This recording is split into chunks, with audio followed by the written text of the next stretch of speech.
आपण पाहत आहात कराड टुडे न्यूज।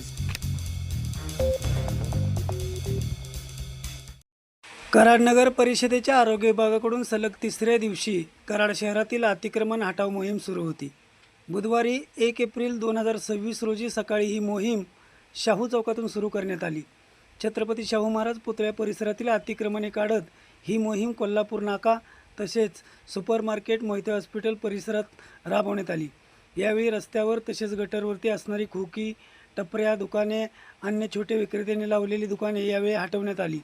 आरोग्य निरीक्षक सचिन काटकर, देवानंद जगताप यांच्यासह मुकादम प्रमोद कांबळे, अभिजित कवळे, संजय भोसले, संजय लादे, नाना सोनवले, अशोक डांगडे, अजय वायदंडे, नारायण कांबळे, शेखर लाड यांच्यासह आरोग्य कर्मचारी या मोहिमेत सहभागी झाले होते।